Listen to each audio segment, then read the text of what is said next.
बिस्मिल्लाहिर्रहमानिर्रहीम जी, अस्सलाम वालेकुम। मैं हुमारी अली, आप देख रहे हैं मेरा चैनल। मैं लारेब को नहीं मारना चाहता था, उसे हसन ने मरवाया। लड़के को गोली मारनी चाहिए तो उसने मेरी बेटी लारेब को आगे कर दिया। अपनी बेटी की जान बचाने के लिए मैं उसे घर तक लेकर आया कि मैं डॉक्टर हूं, अपनी बेटी को बचा लूंगा। डॉक्टर रफीक ने पुलिस को एक नई कहानी सुना दी है। कत्ल करने वाला भाई निकला, बाप को पिस्टल बेटे ने ही पकड़ाई थी। लारेब को घर में कौन कौन मारता था, लारेब आखिर घर वालों से इतनी बागी क्यों थी, लारेब की माँ को बताया गया, लेकिन माँ ने जो है बेटी को समझाने की ज़रूरत महसूस ना की। माँ इतनी बागी क्यों थी, अपने शोहर और अपने साबिका शोहर और बच्चों से, अपनी बेटियों से प्यार क्यों नहीं करती थी। माँ ने भागकर किसी और से शादी क्यों की। हसन शादी करना ही नहीं चाहता था, लारेब को समझाया भी था। एक नया कट्टा खोल दिया जी डॉक्टर साहब ने। कराची में गैरत के नाम पर कत्ल होने वाली लारेब के वालिद ने अजीबोगरीब किस्म की कहानियां सुनाना शुरू कर दी हैं। ऐसे इंकशाफात किए जिसे सोच के इंसान परेशान हो जाता है कि कराची शहर में, एक ही शहर में दो मुख्तलिफ किस्म के बाप, जहां पर अगर हम बात करें मेहदी अली काज़मी की, जिन्होंने अपनी बेटी ज़ाहरा काज़मी को दरिंदों के चुंगल से बचाया, और एक तरफ हम बात करें इस डॉक्टर की जो पढ़ा लिखा इंसान है, जिसका काम ही लोगों की जानों को बचाना है। लेकिन बड़ी अजीब सी बात है कि वो कहता था कि जी मैं अपनी बेटी को बचाना चाहता था, ये लड़का मेरी बेटी से शादी नहीं करना चाहता था। मेहदी अली काज़मी ने एक अलग रास्ता अपनाया, लेकिन इस संकी डॉक्टर है, संकी इसलिए कह रही हूँ कि सारे लोग जो उसको जानते हैं संकी ही बोलते हैं, इस संकी डॉक्टर ने पकड़ के अपनी बेटी को भी कत्ल कर दिया और उस लड़के को भी कत्ल कर दिया। अगर तुम्हारी बेटी के लिए वो लड़का नामुनासिब था तो तुम्हें तरीके से अपनी बेटी को उसके चुंगल से निकालना चाहिए था, लेकिन तुमने आसान रास्ता अपनाया, अपनी ज़िंदगी भी बर्बाद की, अपने बाकी बच्चों की ज़िंदगी भी बर्बाद की, और दो कीमती जानों को तुमने जो है दुनिया से ही भेज दिया। डॉक्टर रफीक, जिसको डॉक्टर कहने को दिल नहीं चाहता, ने बताया कि जी वो कभी भी अपनी बेटी को कत्ल नहीं करना चाहता था, और बेटी को बार बार समझाया था कि हसन उससे शादी नहीं करना चाहता, तो तुम्हें वो इस्तेमाल करे तो मुझसे दूर रहो। पता नहीं कैसे समझाया था कि उसको कत्ल ही कर दिया। डॉक्टर रफीक ने इंकशाफ किया कि लारेब और हसन की दोस्ती तकरीबन 1 साल पुरानी थी, और ये मेरे इल्म में बहुत पहले से आ चुका था। मैं लारेब को प्यार से भी समझा चुका था, सख्ती भी कर चुका था, दोनों तरीक़ों से समझाया, लेकिन जो है वो लारेब बार बार कहती थी कि मैंने इससे शादी करनी है, और आप एक दफ़ा हाँ बोले तो लड़का अपने घर वालों को लेकर आ जाएगा, लेकिन मैं कह रहा था कि ये किसी सूरत तुमसे शादी नहीं करेगा। ये अब डॉक्टर साहब की कयास सराइयाँ थीं, ख्याली पलाव था, उन्होंने ना बात की उसके वालिदैन से। अगर डॉक्टर साहब को इतना ही पता था कि उनकी बेटी उनके हाथ से निकल गई है, तो एक दफ़ा जो हसन था उसके पेरेंट्स से बात करते, उसको बताते कि भाई आपका बेटा जो है उसने शादी करनी है नहीं करनी, आपका बेटा क्यों मेरे घर के सामने आता है। तो यानी कि अब अजीब किस्म की लॉजिक्स पेश कर रहे हैं। डॉक्टर रफ़ीक ने कहा कि जी मेरे बेटे भी बहुत गुस्से में थे और उन्होंने भी बहन को सख्ती से समझाया था। अगर हम इनके घर की बात करें, इनके घर का माहौल कुछ ऐसा था कि हर वक्त जो है लड़ाई झगड़ों की आवाज़ें आती रहती थीं, और अक्सर इनके घर में जो है वो मार कुटाई भी हुआ करती थी। नेबर्स इनके घर में जाते नहीं थे। नेबर्स का कहना ये था कि जी बड़ी वियर्ड किस्म की इनके घर में माहौल था, जहाँ पर डॉक्टर साहब खुद तो गुस्से में रहते ही रहते थे, उनके बेटे भी उन्होंने अपनी तरह ही बनाए हुए थे, और बेटियों पर बड़ा जुल्म सितम किया जाता था। एक जो है रिश्तेदार ने बताया कि ऐसा तो होना ही था, क्योंकि इतनी सख्ती जब की गई थी, बच्चियों को सांस तक नहीं लेने दिया जाता था, तो फिर ऐसा ही होना था। लेकिन अगर हम बात करें लारेब की, उसके दोस्त भी यही बोलते हैं कि वो शादी करना चाहती थी, और उसको कोई ऐसी आदत नहीं थी कि वो अफेयर्स चलाए, मुख्तलिफ लड़कों के साथ उसकी दोस्ती भी रही थी, वो इसी के साथ शादी करना चाहती थी। अब वो कहते हैं कि सबके समझाने के बावजूद लारेब उस लड़के से मिलने से बाज नहीं आई, और हसन ने कभी अपने घर वालों को हमारे घर रिश्ते के लिए नहीं भेजा।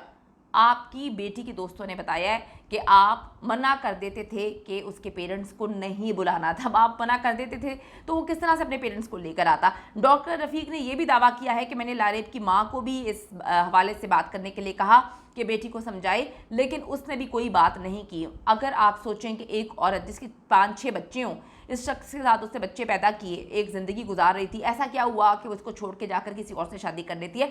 डेफिनेटली पहले भी यही मसले मसाइल थे। बहुत छोटी थी लारेब जब उसकी वालदा जो है किसी और से शादी कर चुकी थी, उसके बाद उन्होंने कोई ताल्लुक़ नहीं रखा, वो मिलना भी नहीं चाहती थी इस शख्स की वजह से, क्योंकि उनका भी यही कहना था कि ये बहुत ही दिमाग का जो है संकी है। घर में 2-2 3-3 पिस्टल्स रखी हुई थी, बेटों को जो है बंदूकें चलाना सिखाई हुई थी। मतलब आप एक कराची शहर में रहते हैं, आप घर में रहते हैं कि आपने घर में जो है वो महाज खोला हुआ है, आप बॉर्डर पे थोड़ी रहते हैं कि आपने अपने बेटों को भी गन चलाना सिखाई हुई है, आपने 2-2 3-3 पिस्टल्स घर में रखी हुई हैं। अजीब व गरीब किस्म का डॉक्टर था कि हथियार से लैस उसका घर था। कत्ल के दिन की तफसीलात बताते हुए डॉक्टर रफ़ीक ने कहा सुबह सुबह लारेब जो घर से निकली तो मुझे शक हुआ। मैंने उसकी बहन से पूछा तो उसने कहा कि मुझे नहीं पता कहाँ पर है। मोबाइल पे कॉल की तो उसने कॉल पिक नहीं की। मैं बातों में मुझे मेरी छोटी बेटी बातों में लगा रही थी, लेकिन मुझे मज़ीद शक हो रहा था।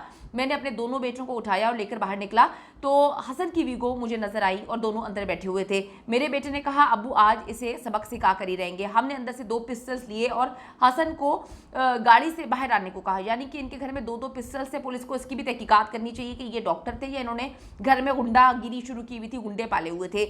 उसने कहा जी गाड़ी भगाने की कोशिश की, लेकिन मेरे बेटे ने बाइक से उसका रास्ता रोक दिया। जब मैंने पिस्टल सीधा किया तो उसने लारेब को अपने सामने कर दिया। मैंने गुस्से में गोलियां चला दी। बाद में मैंने गाड़ी खोलकर लारेब को बाहर निकाला तो वो जिंदा थी। उसके बाद हसन को 2 गोलियां और मारी और लारेब को लेकर घर आ गया। मैं अपनी बेटी को बचाना चाहता था। जिस तरह से जी आप लोग घसीटते हुए सीसीटीवी में कैप्चर हुआ, घसीटते हुए अपनी बेटी को लेकर जा रहे हैं अंदर, वहां से अंदाजा तो नहीं होता कि आप अपनी बेटी को बचाने के लिए जा रहे थे। आपका हाथ तो इतना खुला हुआ था कि शायद आपकी एक्स वाइफ ने अपनी जिंदगी बचाने के लिए अपने बच्चों की जिंदगी जो है आपके सर पे छोड़ी और किसी और से जाके शादी कर ली। शायद इस इंसान की पर्सनैलिटी ही इस तरह की थी।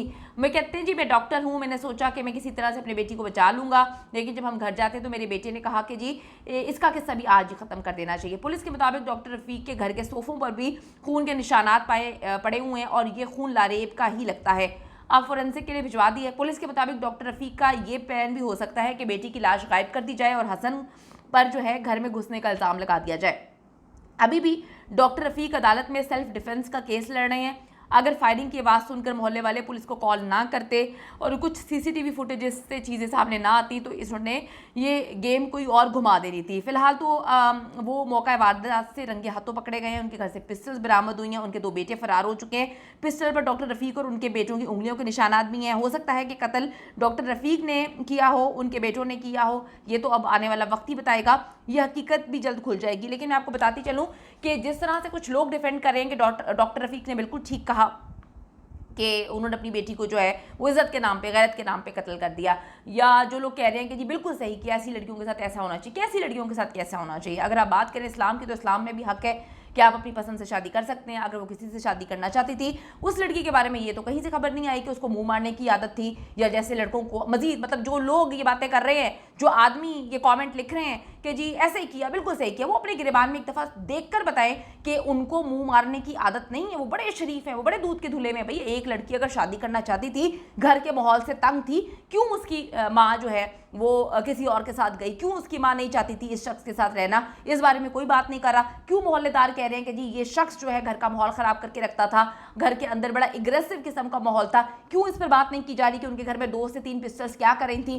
क्यों इस पर बात नहीं की जा रही कि एक डॉक्टर है, उनको तीनों को यानी कि बेटों को भी, बाप को बंदूक बड़ा अबूर था, उन्होंने बड़े आराम से 2 लोगों को कत्ल कर दिया। इस पर बात क्यों नहीं की जा रही? इस पर क्यों बात की जा रही है कि गैरत के नाम पर है? बिल्कुल ठीक किया भाई, गैरत के नाम पर है, बहुत सारी चीज़ों में और भी गैरत आती है, तो वहाँ पर क्यों नहीं जो है मामला ऐसे होते? आपको सिस्टमैटिकली एक आप मुल्क में रह रहे हैं, आप जंगल में नहीं रह रहे। जंगल का कानून नहीं है कि आपने बच्चा पैदा किया, आपको लगा कि बच्चा आपके मुताबिक नहीं चल रहा तो आप उसको कत्ल कर दें। ठीक है, ऐसा नहीं होता। मेहदी अली काज़मी को उनकी बेटी ने कितना कुछ कहा था, बहुत कुछ कहा था, आप सब गवाह हैं। वो शख्स बार बार बोल रहा था कि ये मेरी बेटी नहीं है, मेरी बेटी को मैंने चुंगल से निकालना है। निकाल लिया ना, आज उनकी बेटी खुशो खुर्रम अपने पेरेंट्स के साथ रह रही है, जिंदगी नॉर्मल है। बात यह है कि आपने किस तरह से चीज़ों को लेकर चलना है। डॉक्टर तो मेहदी काज़मी नहीं था, लेकिन वो डॉक्टर से बड़ा ज़्यादा पढ़ा लिखा था, जहन उसका चलता था, उसको पता था कि रिश्तों को किस तरह से लेके बचाना है और चलना है। अजीब बात ये कर रहे हैं कि जी गैरत के नाम पे कत्ल कर देना चाहिए। अगर ऐसे ही कत्ल होना शुरू हो गए तो मेरा ख्याल में इस सोसाइटी में, इस मुल्क में ना कोई मर्द बचेगा। अगर औरतों ने गैरत के नाम पर अपने बेटों को, अपने शोहरों को कत्ल करना शुरू कर दिया तो ना आदमी बचेंगे और फिर ना ही औरतें बचेंगी। तो ऐसा नहीं होता ना, तरीके से चलना चाहिए। एक मुल्क है, उसका कानून है, कानून के मुताबिक चलना चाहिए। अगर आपको कोई मसला है तो FIR करवाएं, आप अदालत में जाएं। ठीक है, बहुत सारे मामला हो सकते हैं। आपको किसी ने राइट नहीं दिया कि आप किसी को भी कत्ल कर दें और आराम से नाम दे दें गैरत का। हो सकता है कि आपके अपने दिमागी मसले हो, उन दिमागी मसलों को गैरत का नाम ना दें। बच्ची चली गई, लड़का भी चला गया, अब डॉक्टर की जिंदगी भी बर्बाद हो गई, उसके बाकी बच्चों की जिंदगी भी बर्बाद होगी। पीछे क्या बचा? कुछ भी नहीं बचा। सही कौन रह गई? वो औरत जिसको छोड़ के गई थी, क्योंकि वजूहात की बिना पे छोड़ के गई थी। तो सही और गलत में फ़र्क जाने और बच्चे हैं उनको बच्चों की तरह ट्रीट किया करें। कत्ल करना किसी भी तरीके से किसी भी माशरे में जो है वो काबिल कबूल नहीं है। तो इस तरह के फतवे ना दें, इस तरह की बातें ना करें कि जी हर बंदा जो है हर पाकिस्तानी फतवा देने बैठा हुआ है कि जी बिल्कुल सही कि ऐसे ही होना चाहिए। माशरे को गलत रंग और सिमत की तरफ मत लेके जाएं। कानून है, कानून के मुताबिक चलें।